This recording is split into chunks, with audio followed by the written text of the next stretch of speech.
These guys are the best 20 players in Counter-Strike in 2023. Let's start the countdown. The first player in the top 20 is a player who has put up some very impressive stats for the year, someone whose team won IEM Dallas, someone who racked up 4 EVPs throughout the year. Coming in at number 20, it's Nerds. Although Nerds started the year very strong, he did go missing a bit in the last 6 months, specifically in 3 of the biggest tournaments of the year, Cologne, Sydney, and World Finals, clocking ratings below 1 in all 3 events. For me, he's done enough, just barely, to make it into the top 20 as the first player on the list. It'll be exciting to see what 2024 brings for him in his new team Heroic. Number 20, Nerds. The second player to make their way onto this list is someone who switched teams earlier in the year, a player who definitely added a new dimension to his team and helped them finish second at IEM Sydney. Number 19 of 2023, Elige. Elige has always been a solid player that most teams would be glad to have on their team, and although some have complained about him not being the best teammate in the past, everyone on Complexity seems to be happy for now, and there's no denying that they found an extra gear after adding Elige in July of 2023. Putting up some very respectable stats, particularly after joining his new roster and improving his team as much as he has, Elige comes in at number 19. Number 18 has been an absolute phenomenon this year. It's a player that many pros say will be the one to earn the most prize money in CS2. Someone who just got better and better throughout the year and will likely be top 10 if not top 5 in 2024. His ranking on the list is higher than his age. At only 16 years old, coming in at number 18, Donk. Donk has played a lot of events this past year, and although many of them weren't exactly tier 1 events, the fact that he didn't post a negative rating in a single event is pretty impressive. His stats for the year are good, but just take a look at his stats for the last 6 months, and especially the last 3 months, and his rating in his most recent events. Crazy mechanics, crazy stats, winning Bet Boom Dacha to end the year, breakout player of the year. Number 18, it's Donk. Next on the list is the best player on his team, a team that had their worst year in quite a while. This player kept a high level of play even though his team was often lacking and he did not get the help he needed. He's someone who is one of the hardest players to kill. Coming in at number 17 is Queserado. Posting a 1.25 rating against top 5 teams and a 1.21 rating in big events, it's clear that when the opportunity was there, Queserado stepped up to the plate.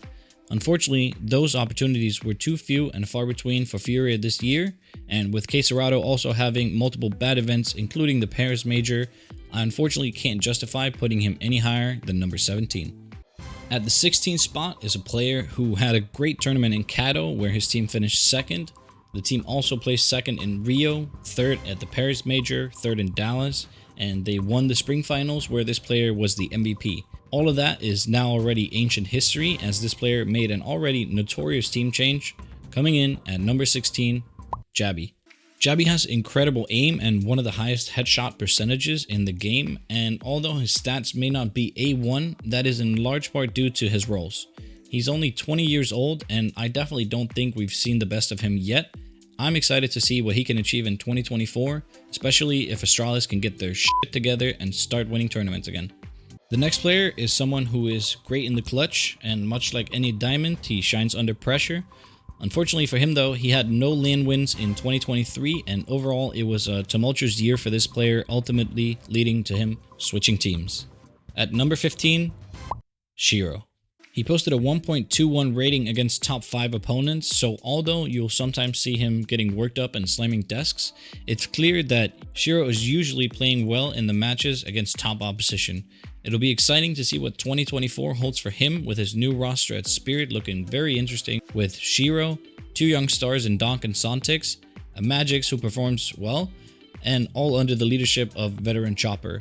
As mentioned though, a tough year for him, and while he was ranked 4th and 3rd in the last 2 years, this year I have Shiro at 15. At 14 is one of the best, if not the best anchor in Counter-Strike over the last 5 to 10 years. This player is extremely hard to kill and he has very good decision-making skills. He won a major this year, but still ended up switching teams in the end. At number 14, Magisk. Winning the Paris Major as mentioned, his team also won in Rio and at Gamers 8 while coming in second at the Spring Finals. Magisk throughout the year displayed great consistency in some difficult roles and did not post a single negative rating in a tournament all year. He was often ready to step up alongside or if Zaiwu and Spinks were not performing. Exciting to see what 2024 holds for him and his new team with their new project Falcons. Number 14 is Magisk. The next player is someone who is extremely smart. He probably has one of the highest CS IQs and is one of the last riflers out there that can out-op even the best oppers on a good day. He is supremely versatile and has mastered nearly every aspect of the game. Coming in at number 13, Stout. Stout had a great year, posting some good results with Heroic, and it certainly was not his fault that they didn't win more than they did. The bad news for him is that he's plagued by inconsistency and does sometimes go missing against better opposition. With him recently making the notorious move from Heroic, it'll be interesting to see what Astralis can accomplish in 2024 with 4 players on my top 20 list. I just gave it away, didn't I? Oh well. 4 players in the top 20 and a big young talent in Stair, who is still only 19 years old. Number 12 mainly earned his spot with exceptional performances at Kato and Cologne, as well as some other good performances in the first half of the year. The MVP of Kato 2023, Nico's cousin, it's Hunter. Hunter is always making good decisions and he's extremely reliable when it comes to trading frags. He is good in the clutch, and while both he and his team G2 fell off a bit towards the end of the year, his great performance at large event and particularly in playoffs earns him a spot at number 12. The last player on the list that failed to break the top 10 is someone who had a good transition to CS2. He's become a lot more active and involved in rounds throughout the year. At number 11, it's the big boy, it's Blame F. Blame has previously been blamed for stat padding and not having enough impact on games. I don't think that's really warranted anymore with the way that he's been playing over the last 6 months. It is true that he still does stat pad to a certain extent, but someone has to get the eco frags, right? Oh, hell On top yeah. of that, his stats really are looking as padded as his biceps, and that includes his impact rating, which comes in at 1.22 for the year, ranking 10th in 2023 in opening kill rating and 5th for the year in impact rating. I think BaitF has become more of a meme than a reality, and I fully expect him to break the top 10 next year if Astralis can get back to winning tournaments. The first player to break the top 10 for me this year is someone who was the best player on his team in 2023. He's an opper that doesn't necessarily boast the greatest stats, but watching him play is truly a pleasure. He recently decided to join the new project Falcons. At number 10, it's Sunpayas. Sunpayas sometimes struggles in elimination games, but does just barely break into the top 10, in some ways based solely on eye test. He has an extremely high ceiling on his best days, and I'm excited to see what he and his new team can do in 2024. The player in the number 9 spot is one of the few oppers that have adapted really well to CS2 already. It's someone who comes in at number 9 for me in part because he plays for a very strong team, but I think it's also fair to say that he's had a big role in making the team as strong as they are. Interviewers often try and fail to get exciting responses out of this guy. Number 9, it's Brokey. Brokey rarely drops off and is generally a very consistent opper that can certainly hang with the best of them on his day. He makes great decisions in the mid round and he's really good in the clutch, and it really never feels like the round is over as long as he's alive. He has exceptional stats when it comes to winning opening fights, although he maybe doesn't find those duels quite as often as I would like him to. Coming in at number 9 is Brokey. At number 8 is a guy who has had his worst year probably ever, and if somebody who's had their worst year ever is ranked at number 8, I'm sure you have a pretty good idea who it is. Number 8 of 2023, Simple. Simple has unfortunately been very vocal about his dislike for the current state of the game, refused to play it, been benched, and chosen to take some time off.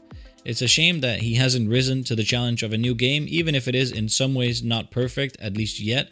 But he is undoubtedly one of the best, if not the best player in the history of the game, and hopefully he'll return in the future. Number 7 is another opper that has had huge impact on the game both historically and on the matches that he played this year. One of the smartest players in the game, one of the best of all time, it's Device. Device took quite a long time off for personal reasons, and the way he came back like he hadn't missed a single day has been truly impressive. He's also had a great transition to CS2, and his style of opping, I think, works really well with this kind of transition, as he's not the flashiest opper going for all the crazy flicks that we've seen a lot of players miss in CS2, but he is always consistently great thanks in large part to his exceptional decision making and his superb ability to stay calm. He can certainly hit bangers when it's required, but his style is more geared towards finding the easy shots and taking them. At least he sure does make it look easy. At number 7 this year, for me, it's Device. Number 6 is a guy who's been around for a long time even though he's still only 21 years old. And opposite to Simple, this guy has had his by far best year yet. This guy was the best player on his team in 2023, taking them to the top by winning Pro League Season 18. And for his troubles, he was giving a spot on a much better team. At number 6, Frozen. Frozen has been one of the elite riflers of 2023 for me. He has displayed superb consistency and he's transitioned really well to CS2. He made it to FPL at just 13 years old and was rewarded with cheating accusations from left and right. Having been around the scene for 8 years already, it really is remarkable to think that he's still only 21. Looking forward to seeing what he can accomplish on his new team phase in 2024. Before we get into the top 5, let's quickly go over 5 players who just barely didn't make it into the top 20. If you've been waiting for one of these guys to show up on the list, hopefully you've already given up hope on that. Speaking of things you've hopefully already done, I hope you've already subscribed, liked the video, and commented down below with your favorite player. Just in case you forgot, feel free to do it right now. 5 honorable mentions of players who just barely didn't make it onto the list is going to be Cadian, Exertion, Naf, Jame, and Electronic. And no, Torji didn't make it onto the list either. I'm sorry. Kicking off the top 5, we have an absolute student of the game. He is someone who knows all the tricks out there and has discovered many of them himself. The youngest player in the top 5, you already know who it is. Coming in at number 5, m0NESY. The hours that this kid has in Counter-Strike makes up about 13% of the time that he's been alive. You heard that right. It's been approximately 146,000 hours since m0NESY was born, and he's already posted over 19,000 hours in Counter-Strike. m0NESY's unreal movement and mechanical skill and speed helped his team win both Kato and Cologne this year. He puts up big numbers against big teams, he puts up big numbers in big tournaments, and he takes the number 5 spot on my list for 2023. Number 4 is a player I think was more difficult to rank than most this year. He has had an excellent finish to the year and I really wanted to put him in the top 3. Nonetheless, he'll be ranked at number 4 even though he's arguably the best player in CS2 to finish 2023. Number 4 is ropz. Both ropz and his team FaZe had a somewhat slow start to the year for their recent standards, but they ended the year red hot, securing 3 first place finishes as well as 2 second place finishes in the last 5 events that they played this year, and I attribute this in large part to ropz. Not only has he himself been playing lights out, but from what I can tell, he's also assisted his teammates in making the transition to CS2 as smooth as possible. Mechanically gifted and the 4th best player for me this year, ropz. The first player to make it onto the podium this year for the best players of 2023 is someone who didn't post a single event rating under 1.06 and only posted 3 event ratings under 1.10. He was arguably the best lurker of 2023. Despite coming in at number 3, he's only the 2nd best player on his team. Number 3 is Spinks. Spinks helped his team have probably their best year ever, winning 5 tier 1 events including a major at which he posted a rating of 1.24. Spinks was consistently great throughout the entire year, ranking as the 3rd best player in both Rio and Paris earlier in the year, as well as ranking 4th and 5th in the Fall Finals and the World Finals respectively to end it. First spot on the podium goes to Spinks. Coming in at number 2 by a mile while somehow still not really being close to number 1, most of you probably already guessed who it is, the MVP of Cologne 23, the best rifler of all time, the best player of all time to not win a major. Number 2, it's NiKo. NiKo's had some of the toughest losses of any career, with the infamous loss to Cloud9 in double overtime map 3 at the Boston E-League Major in 2018, as well as losing in the final of the 2021 Stockholm Major after missing that shot on Simple that probably would have won them the map and taken it to map 3. This year, NiKo deservedly won Most Valuable Player of the tournament in Cologne with a whopping 1.35 rating for the entire event, and an even more insane performance in the grand final where he posted a 1.72 KD, nearly 100 ADR, and a 1.49 rating over 4 maps. Truly a special player, 2nd best player of the year, NiKo. The number 1 player of 2023 should be no surprise at this point if you follow Counter-Strike at all. Born to play the game, born on the same day as Counter-Strike, It's the chosen one. It's ZywOo. One of the most likable guys in the game, ZywOo has clocked a mind-blowing 1.5 average rating on HLTV's top 20 lists since bursting onto the scene, ranking number 1 in 2019, number 1 in 2020, number 2 in 21, and number 2 in 22. He's set to drop that average placement to 1.4 once he surely is named number 1 player of 2023 as well. I mean, please take another look at his stats for the year. Add to that a 1.23 rating for the year against top 5 teams, a 1.27 rating against top 10 teams, and a 1.29 rating against top 20 teams. MVP in Rio, major MVP in Paris, MVP at Gamers 8, MVP at Blast Fall Finals, as well as Blast World Finals. This is a player who can do absolutely everything in the game. He's known as an AWPer, but he's as good as anyone out there with a rifle, and his pistol stats are absolutely mind-blowing too. The best player of 2023 and slowly starting to make a case for the greatest of all time, ZywOo. Happy New Year to everyone. I hope to see you in more videos in 2024. Peace.